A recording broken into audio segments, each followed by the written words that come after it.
Amaravati outer ring road project కోసం భూసేకరణకు రంగం సిద్ధమైంది. కేంద్రం ఇప్పటి వరకు కృష్ణా, గుంటూరు, పల్నాడు, ఏలూరు జిల్లాలకు గెజిట్ ప్రచురించింది. ఎన్టీఆర్ జిల్లా వివరాలను ఇక్కడి అధికారులు వచ్చే వారం కేంద్రానికి పంపిన తర్వాత దానికి గెజిట్ నోటిఫికేషన్ ఇస్తోంది. ఇప్పటికే గెజిట్ ప్రచురణ జరిగిన జిల్లాల్లోని సంయుక్త కలెక్టర్లు రైతుల నుంచి అభ్యంతరాల స్వీకరణ చేపట్టారు.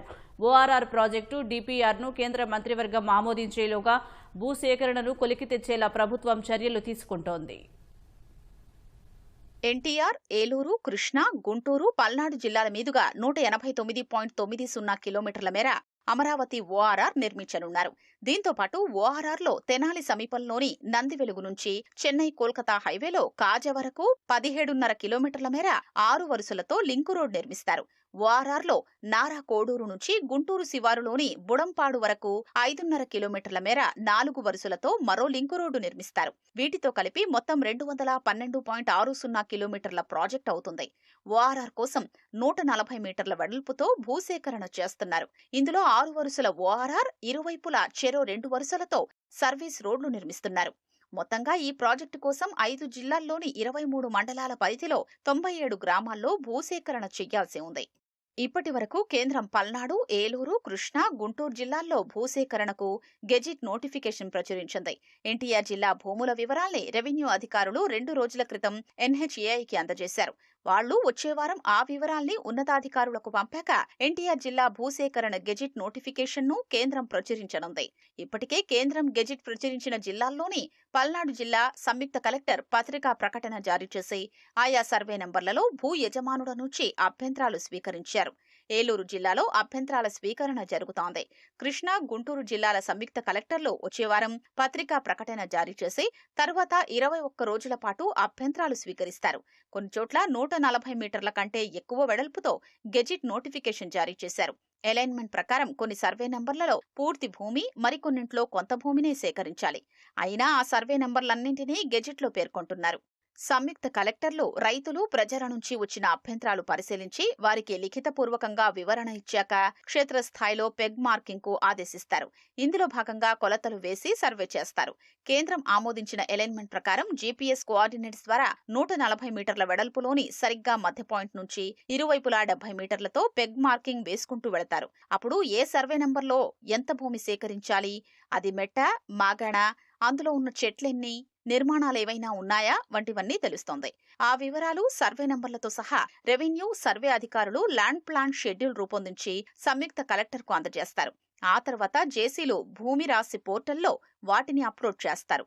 వీటిని పరిశీలించి ఖరారు చేస్తూ కేంద్రం 3D నోటిఫికేషన్ జారీ చేస్తుంది. అయితే కేంద్ర మంత్రివర్గం ఓఆర్ఆర్ ప్రాజెక్టుకు ఆమోదం తెలుపుతూ అధికారిక ఉత్తర్వు జారీ చేసిన తర్వాత 3D నోటిఫికేషన్ జారీ అవుతుంది. అనంతరం ఆయా భూములకు డాక్యుమెంట్లు, ఆధారాల్ని చూపించి యజమానులు, రైతులు నిరూపించుకోవాలి. తర్వాత సర్వే నంబర్లు, వాటిలో భూ విస్తీర్ణం ఆధారంగా ఎంత చెల్లిస్తారనేది పేర్కొంటూ అవార్డు పాస్ చేస్తారు. ఎన్టీఆర్ జిల్లాలో 51.12 కిలోమీటర్లు, ఏలూరు జిల్లాలో 18.76, కృష్ణా జిల్లాలో 35.14, గుంటూరు జిల్లాలో 67.65, పల్నాడు జిల్లాలో 17.23 కిలోమీటర్లు కలిపి మొత్తం 189.90 కిలోమీటర్ల మేర ఓఆర్ఆర్ నిర్మించనున్నారు. అమరావతిలో క్వాంటం వ్యాలీ ఆరంభానికి ముందే అదరగొట్టేస్తోంది. క్వాంటం కంప్యూటర్ల ఏర్పాటు కోసం ప్రభుత్వం ఇప్పటికే క్వాంటం వ్యాలీ భవన నిర్మాణాన్ని అయితే చేపట్టింది. ఇందుకోసం టెండర్లను కూడా పిలిచింది. ఈ బిల్డింగ్ పూర్తవక ముందే పూర్తిగా అక్కడైతే బుకింగ్ అయితే అయిపోయింది. ఇందులో అంతర్జాతీయ టెక్ దిగ్గజమైనటువంటి IBM సంస్థ 132 బిట్ క్వాంటం కంప్యూటర్ని అయితే ఏర్పాటు చేయబోతోంది. మైక్రోసాఫ్ట్ కూడా ఇదే భవనంలో క్వాంటం కంప్యూటర్ ఏర్పాటు చేయడానికి ముందుకొచ్చింది. లేటెస్ట్గా మరొక ప్రముఖ సంస్థ స్థానిక ఇన్వెస్టర్తో కలిసి ఇక్కడ పెట్టుబడి పెట్టేందుకు చర్చలు జరుపుతున్నట్లుగా సమాచారం అందుతోంది. ఈ 3 కంపెనీల క్వాంటం కంప్యూటర్లతో ఇప్పటికే నిర్మాణం చేయనున్నటువంటి AQCC భవనం నిండిపోయింది. IBM, మైక్రోసాఫ్ట్ వంటి సంస్థలు క్వాంటం కంప్యూటర్ల ఏర్పాటు చేయడానికి రావడంతో అమరావతికి వరల్డ్ వైడ్గా గుర్తింపు వచ్చింది. ఇప్పుడు మరిన్ని సంస్థలు అమరావతిలో క్వాంటం వ్యాలీలో అడుగు పెట్టడానికి ఆసక్తి చూపిస్తూ ఉన్నాయి. ఇక్కడే ఎందుకు అంటే అమెరికాలో క్వాంటం కంప్యూటర్ నడవడానికి అనువైనటువంటి భవనం నిర్మించడానికి చదరపు అడుగుకి 80,000 రూపాయలు ఖర్చు పెట్టాలి. అదే అమరావతిలో అయితే 25,000 రూపాయలతో పని పూర్తవుతుంది. మూడో వంతు ఖర్చుతోనే ఆధునిక టెక్నాలజీని అందుబాటులోకి తెచ్చేటువంటి వెసులుబాటు అయితే ఉంది. అందుకే మల్టీనేషనల్ కంపెనీలు అమరావతి బాట పడుతూ ఉన్నాయి. అనేక కంపెనీలు ఆసక్తి కనబరచడంతో అమరావతి క్వాంటమ్ కాంపిటీషన్ సెంటర్లో మరో భవనాన్ని నిర్మించాలని ఆంధ్రప్రదేశ్ ప్రభుత్వం నిర్ణయించింది. క్వాంటమ్ ఇండస్ట్రీ ప్రమాణాలతో భవనం నిర్మించాలంటే కనీసం 6 నెలల సమయం పడుతుంది. ఈలోగా కంపెనీలు వస్తే వెయిటింగ్ లిస్టులో పెట్టాల్సి వస్తుంది. అందుకే మొదటి భవన నిర్మాణం పూర్తయ్యేలోగా సెకండ్ బిల్డింగ్ కన్స్ట్రక్షన్ ప్రారంభించబోతూ ఉన్నారు. కొత్తగా వచ్చేటువంటి కంపెనీలకు అందులో స్థలం కేటాయిస్తారు. ప్రభుత్వం కేవలం స్పేస్ మాత్రమే ఇస్తుంది. క్వాంటమ్ కంప్యూటర్లను కంపెనీలే ఏర్పాటు చేసుకోవాలి. చోటు ఇచ్చినందుకు ప్రభుత్వానికి అద్దె రూపంలో కొంత మొత్తం లేదా కంపెనీల ఆదాయంలో కొంత వాటా వారు ఆంధ్రప్రదేశ్ ప్రభుత్వానికి చెల్లించాల్సి ఉంటుంది.